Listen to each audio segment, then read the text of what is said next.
England has the highest level of excess mortality in At the Europe. beginning And of the new COVID-19 decade, deaths since the world March, celebrated. again for the whole of the UK, we're talking about After all the around events, both good and bad, since 45,000. 2010, everyone was waiting, hopeful for what felt like a new era. But then, tragedy struck. England has the highest level of excess mortality in Europe. And the COVID-19 deaths since March, again for the whole of the UK, we're talking about around 45,000. A virus discovered in the last month of 2019 made its way from China across the world, and things were changed forever. Before January of 2020 ended, cases were discovered in the United Kingdom, and only a few days into February, we began to see Dominic deaths. Cummings at 8:45 this morning. He's determined not to resign for leaving his London home when he and his wife had coronavirus symptoms, but he can't be confident he won't. And I've concluded that in travelling to find the right kind of childcare, at the moment when both he and his wife were about to be incapacitated by coronavirus, and when he had no alternative, I think he followed the instincts of every father and every parent. And I do not mark him down for that. By the end of March, the lockdown was called. Just 2 weeks to slow the spread. And now, over a year later, we're only just starting to see what may be hope for the end of the pandemic.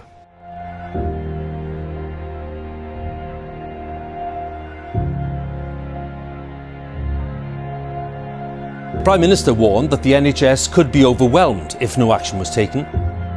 But with jobs lost, businesses closed, loved ones gone, and isolation the new normal, how have the people really been affected? Intensive care units were dealing almost exclusively with COVID patients. Thousands marched through downtown Montreal yesterday to protest the province's mandatory mask rules.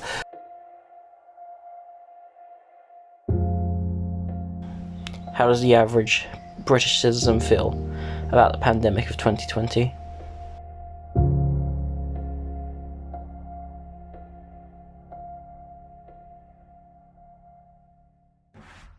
Hello, my name is Sheila Malone. I'm age 60 and my job, I'm a nursery nurse in an infant school, which means I support the teachers and the children in my class. They're age 3 and 4 years old.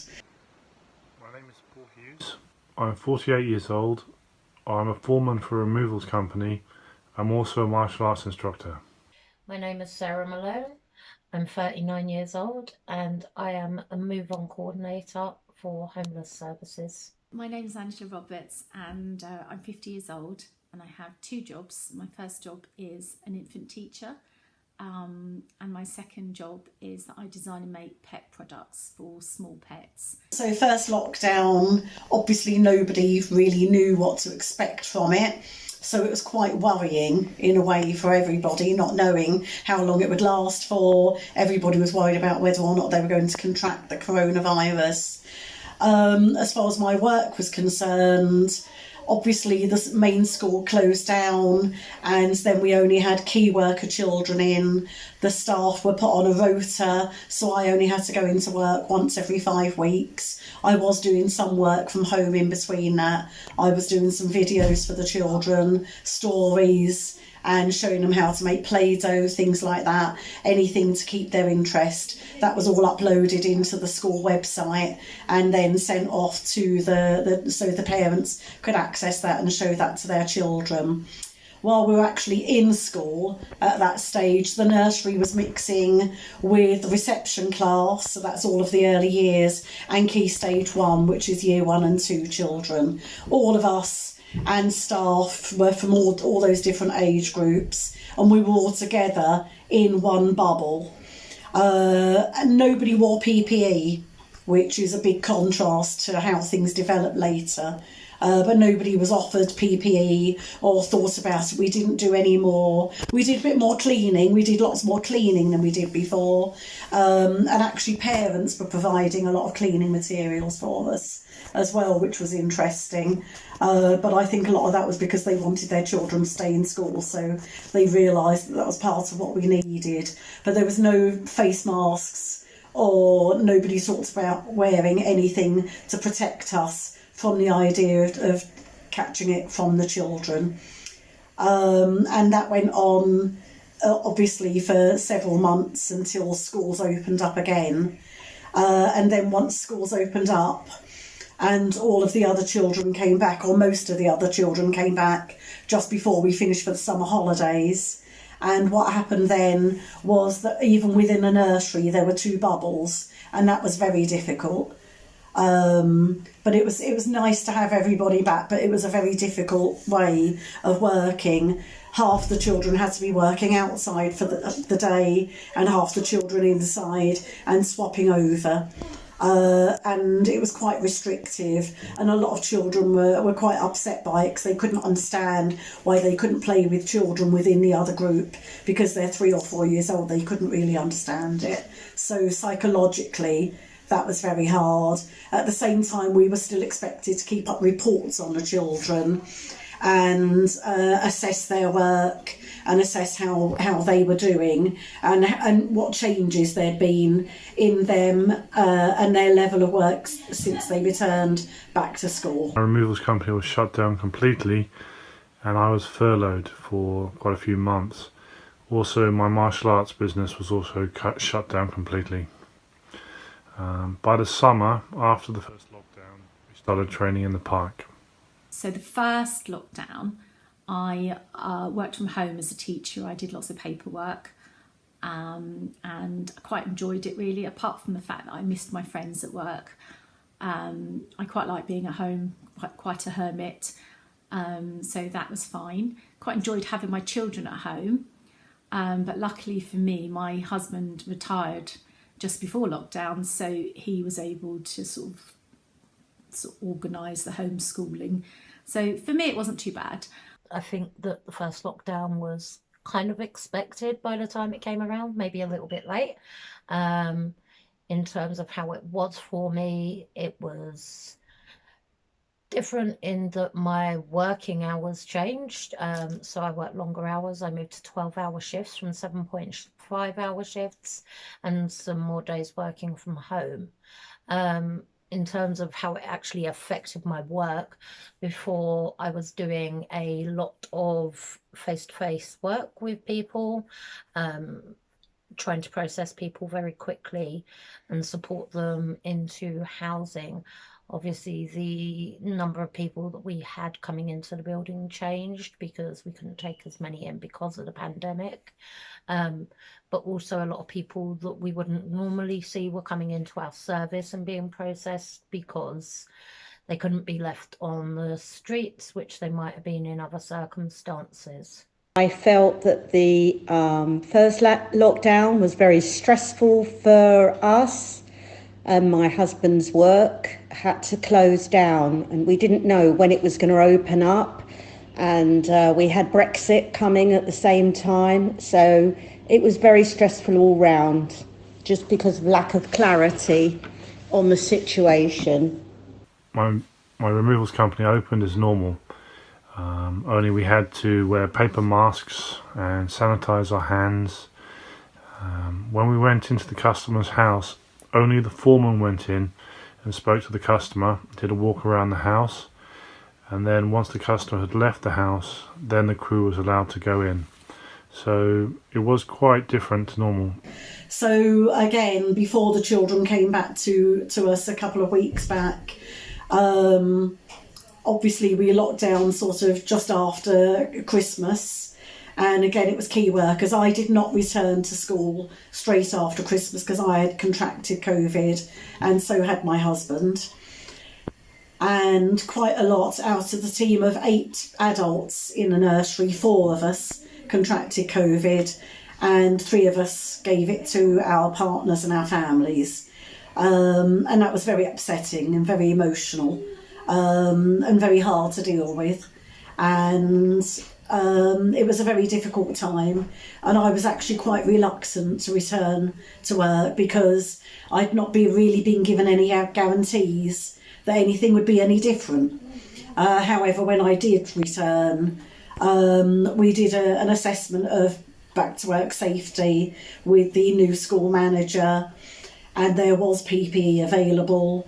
There are now visors rather than face masks because the children are so young, they need to be able to see your face. So we wear the clear visors when we're around the children to protect us, because again, they cough and sneeze because they're 3 and 4 years old. They don't understand why that's wrong. They're not very good at covering their mouths and catching sneezes and things like that. So again, lots of the children, they were this time when I first went back, when we were working with just the key worker children, there were 15 just in a nursery, about 20 in reception, and about 25 in year 1. That's more than double there was the first time round, because the government and the school had opened up the idea of what a key worker child was, or what an essential worker was. So there were a lot more people who were able to get their children to come into school and access school, even if it was only part of a day. There were a lot more children there to deal with. But it was a good little group. And what we have found is that in the past 2 weeks, since the children have now returned to school, that some of the key worker children are finding it hard to be in a big group again. And that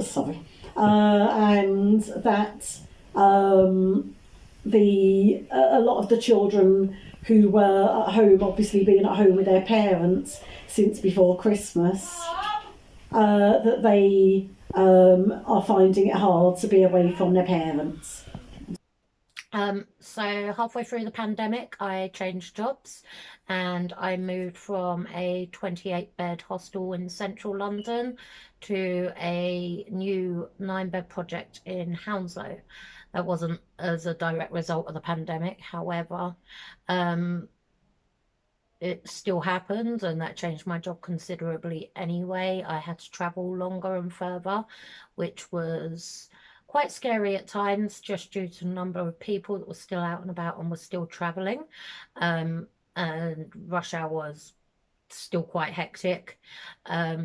Also, again, the ability to do work face-to-face. We would often try and bring activities in the service, things for people to do, trying to get them job ready, trying to get them ready for move on. We had to look at how we could work with people in a socially distanced and safe manner. We also done an awful lot of work around making the building COVID secure, ensuring everybody's safety, and also getting ready in case there are any COVID positive cases as well. So it brought in a lot of extra elements that we had to learn quite quickly into the service. So my online business has gone completely crazy. Since the first lockdown, it just got really busy and it's carried on. So it's a year later and I have lots and lots of sales, because I think people can't really get to the shops. They're wanting something a little bit indulgent, and the products that I sell are sort of indulgent. So they're little bandanas, couches, tunnels. And I've actually had lots and lots of repeat customers. So I would say that I'm sort of building a customer base, building a brand. So for me personally, I've got the amount of sales that I would never have had lockdown not happened. But having said that, obviously, you know, for a lot of people, lockdown has been really horrible. I've been able to still communicate online with a lot of customers.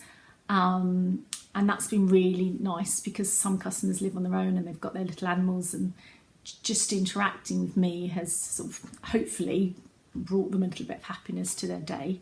And I certainly enjoyed talking to them, and I've certainly enjoyed the sales. This lockdown, I have to say, despite the fact that I'm constantly busy, I'm really fed up of it now. Can really do with things getting back to normal, and I really hope that they do soon. They kept the nurseries open, which seemed a bit bizarre. So for the teaching job, that they would keep those open when the rest of the school was essentially shut down. Luckily for us, we didn't have to keep our nursery open, but other people did. And the social distancing in that situation must have been really, really difficult. Now I'm tired. I haven't seen my family properly because they live in the north of England. You know, it's just become, everyone feels sort of like it's not going to end, really. The job was, the yard was half open and half shut, but still very stressful. Lots of people out on furlough and a 20% reduction in wages for management. Yes, my job is considered an essential service, just because the people that I'm working with need 24-hour support, and people across a lot of our services need higher support levels, so it's somewhere between care work and frontline work. Quite often people need medical support. They might be reluctant to go to things like GPs and hospitals. They quite often need somebody to listen to them as well, just somebody that they can talk to in confidence.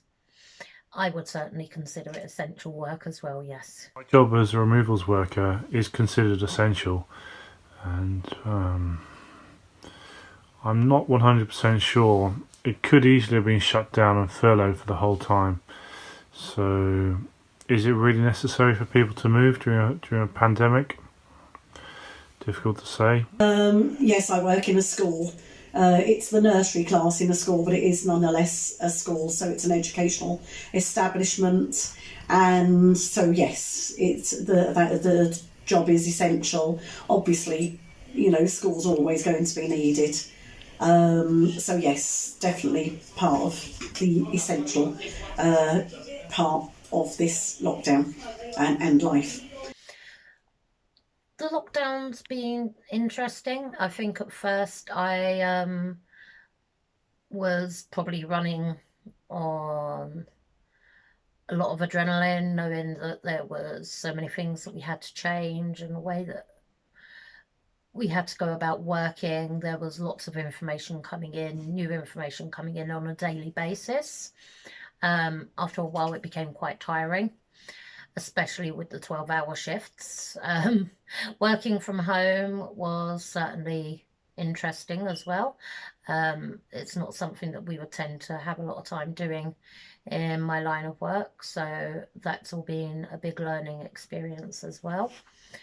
But I would say mostly at this stage I would call it tiring, and it will be quite nice to try and get back to some sort of normality. We'll see what happens. The lockdown has been quite stressful for me personally, but it's amazing how you just get on with it like most people do, and just glad that we're all alive and safe, really. Hasn't been too bad for me because I've been working and that's kept me going. This lockdown has been harder, I think, than the first one. The first one, although obviously it went on for slightly longer than this one, everything about it seemed to be slightly better. I think the weather was better. There were lots of positive things going on. It was the time of everybody, you know, doing life laundry and baking banana bread and painting rainbows for the NHS. In comparison, this one, I think a lot of people are really fed up with having to be in various types of lockdown, missing shops and other essential things, or not necessarily essential things, but things like hairdressers. Personally, I'm missing theatre and going out. I'm missing going to swimming lessons, which I used to go to, which helped me with my arthritis. I've also really missed my family. I've missed seeing my family. They do live nearby. I've seen seen them a bit, but nowhere near as often as I used to. That has been particularly hard for me in both lockdowns, in both first and second lockdown. It's been very difficult to cope with not seeing people that I love the most. And also in this lockdown, as I said earlier, I got COVID, my husband got COVID, he was very ill. And that was a very worrying time for all of us, So that really made it even more difficult to cope with. In terms of the pandemic, personally, things for me on a daily basis haven't changed because I have been working throughout it. I've seen the effect that it has on people who haven't had the ability to work or have to take extra precautions that they normally wouldn't. And I think that that's affected me in as much that they are friends and they are family. And obviously you worry about people that you care about, and you don't want them to get ill, and you're concerned about what could potentially happen to them if they do get ill. The whole pandemic has affected me quite a lot, especially at the very beginning. It seemed very surreal. I started to feel quite depressed and anxious. When I returned to work in the summer of last year, I started to feel a lot better. The work was good exercise for me and it gave me something to do. So, yeah, it's affected me a lot, particularly shutting down my martial arts teaching. The meditation and the practice, that really kept me going, and once that stopped completely, I felt quite strange, quite anxious, depressed, I suppose. How has the whole pandemic been for you personally? Well, I think I've covered some of that just now. Not great, really. I don't think anybody would say they've had a fabulous time. But yes, it's not been great. I managed to get out a bit last summer. I went away for a weekend, and I actually made some use of the Eat Out to Help Out, and things like that. There was one theatre show that I managed to get to go and see with my sister. I had a significant birthday, and I managed to have some celebrations with my friends and family in August. Which was definitely the highlight of last year. It's not affected me. It's not affected me financially. I've been lucky enough that my job has paid for me. My income has stayed the same throughout the whole of the pandemic, which is very good. I'm very lucky like that. Again, I know a lot of people who've suffered financially throughout the pandemic, which must be absolutely awful for them. All in all, I think I've been very lucky in comparison to other people, but I won't say that I've enjoyed very much of it. Do not think things should start reopening unless the scientific advice says that it's okay. Too soon, and we'll be locking down for the third time, which I think we will be anyway, because of most of Europe is going to be locked down for the third time. I don't think it's any good saying should it have been sooner, because the scientists would be the first to admit that they were coping with something, and the politicians with something that has never occurred before. So hindsight is a fine thing, really. And looking back, there should have been things that should have been done. But I really think that everyone was trying to do the best they could. In terms of reopening, I don't feel that it's right that we set deadlines. I feel it's right to set deadlines for reviews. But I don't think that promises should be made. I don't think we're in a position where we can be making promises, and I don't think that anybody should be doing that. It sets elements of false hope for people who have been struggling with this for a long time now. Also, I feel that it puts a lot of pressure on the government to try and meet those deadlines, and then they might go ahead and do it, even though it's not necessarily the safest time to do so, which is a concern because we've seen what happens when we come out of lockdowns early, and we've seen that the numbers of people getting ill increases rapidly. So I really feel that it should be played by ear, and that the guidance should come from scientists and people that actually know and understand how this is working, and that's what they do for a living, and they should be the people that should be listened to. Too soon. It's okay to train in the park with social distancing, but all the businesses opening now, and the pubs and the restaurants, I think it can cause another wave. I think more people need to be vaccinated before they reopen. I'm very pleased that this time round that the government seems to be taking a bit more of a cautious approach, that they've reopened the schools now, and then they're going to be starting to open up some of the other things, some of the shops and outdoor events for people. So that's definitely being a little bit more cautious. Should it be later? Personally, I think they could have waited to open the schools till after the Easter holidays, because they're the ones who keep talking about the R number, how important it is to look at the R number, and as I understand it, the R number is now as high as it was this time last year, last March. It was the same sort of R number, and so I don't really understand how they're following the science, because that to me isn't following the science at all. Even though the death rates are falling rapidly at the moment, they keep telling us that it's still very dangerous. I believe that it's still very dangerous, that it's still very easy for people who haven't been vaccinated to contract COVID. And I think people should still be very, very cautious. And I think what I will be interested in is, if things get worse, if the death rate suddenly goes up now that schools are open again, I will be very interested to see if the government decide to hold back on reopening up shops and pubs and other things that they said they wanted to do in the middle of April. I understand they want to do it for finances, for business. I absolutely understand that. But as far as I'm concerned, people's health should become before wealth. And I don't think that's what the government do. I think the government will always go for the popular vote. We could do with getting back to normal, because I think we're sort of starting to forget what normal feels like.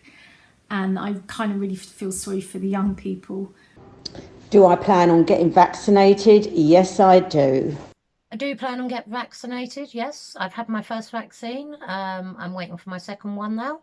And I encourage everybody to do the same. Please go out and get your vaccine. It's very important.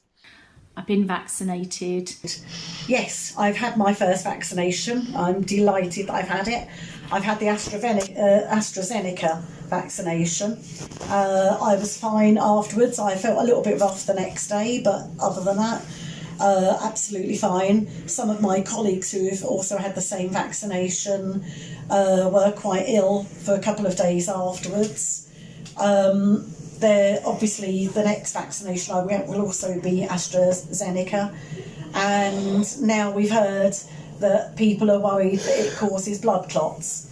So I'm a little bit more cautious about getting it, but I will still get my second vaccination without doubt at all. The government should put the country into lockdown much sooner, close the borders much sooner. They shouldn't have reopened businesses until enough people have been vaccinated. The idea of going for herd immunity costs thousands of lives, and I think the government should be taking account for that as an act of criminal negligence. I feel that they've learnt some lessons from the previous lockdown, but I think also each individual in Britain, I mean, if we all examine ourselves and our behaviours, including myself, I have broken the rules once or twice. And if 80 million people do that, well then that's why the pandemic is getting out of control again, really. So I try and stay indoors as much as I can. But obviously some people have to go out to work and can't get click and collect. They have to go to the shops. So I don't think pointing the finger is a good thing at the moment. I think we should all pull together and cope with this crisis, and then afterwards learn some lessons, really. I think with the second lockdown that it wasn't strict enough. It felt very much as though they were giving people a choice in what they should and shouldn't do rather than making it rules, and I feel that that contributed massively to the effects of people not really paying attention and the numbers still rising. I don't think that it was hammered home hard enough, the seriousness and the essential need for people to be at home. I feel like we should have taken the lead from other countries who took a much tougher stance on lockdowns and the consequences if people don't follow these rules. I also feel like there was a responsibility for them to manage some of the things that were going around on social media and working with social media companies to crack down on rumours and false information that was being put out there that was having an effect on people's decision making. And also targeting people who were targeting specific groups of people as well. I feel that that's really essential, especially with, rollouts of vaccines. It's very concerning that specific groups of people are being targeted to be fed misinformation that might put them off actually going ahead and getting a vaccine. I don't really know about the lockdown situations, whether they were done at the right time, not the right time. I feel like the whole thing's been quite unavoidable, really. At first, I thought they should have shut down earlier for the first lockdown, but I do feel that it would have crept back again, and really just vaccinations are the only way forward till you can get to herd immunity. But even with herd immunity, if one person dies, it's one person too many. So yeah, just hoping comes to a close, gets resolved, and then we can all get on with our lives, really. They've made an absolute mess of it, haven't they? They made a mess of it. The first lockdown, they were at least 3 weeks late. I remember being at work in early March last year, and loads of other countries had already gone into lockdown. People were pulling their children out of school because they were terrified about what was happening. And Boris was still going around shaking hands with people and keeping big sporting events open. And this time round, again, just before Christmas, even though the death rates and infection rates were absolutely rocketing, he, instead of telling people to be more cautious, he promised people that they could go and have a nice little Merry Christmas together, and then did another U-turn and went back on that a couple of days later. Well, guess what? People did have a merry little Christmas together, and then thousands and thousands more people died in the new year. So as far as I'm concerned, the government have absolutely made a dreadful mess of it, and they have blood on their hands. And I really hope that there's going to be an inquiry into how this was handled, not just by Boris Johnson, but by the whole government and everybody in it, because they've made a holy mess of it. And I'm not just angry about it in political terms, on a personal level I'm really angry, because not only did I get it, and my husband was ill, one of my friends' husbands nearly died. And things have just not been strict enough. Everybody's going round and as if nothing's happening. And it's a really, really serious situation. And the government have not really made the effort to make sure that people take it seriously enough.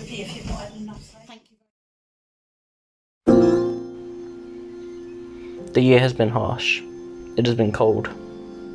But we're finally starting to see light at the end of the tunnel. Community is banded together to help each other. New charity organisations popping up everywhere, and over half the adult population have had their first vaccine jab, with the numbers rising steadily. Infection rates are starting to return to low. As more and more restrictions are eased, things return to the way they used to be. But now, the new normal may be more social, more caring. Neighbours may be more neighbourly, friends might stick to plans. Maybe we'll find more compassion, more humanity in the country and the world than ever before.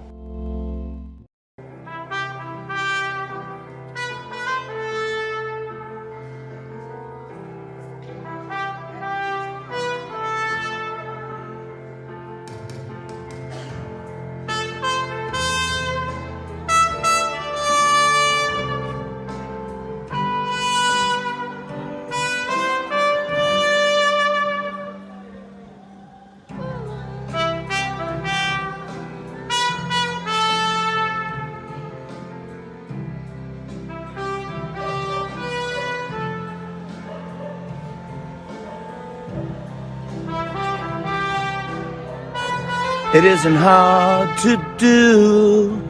Nothing to kill or die for. I know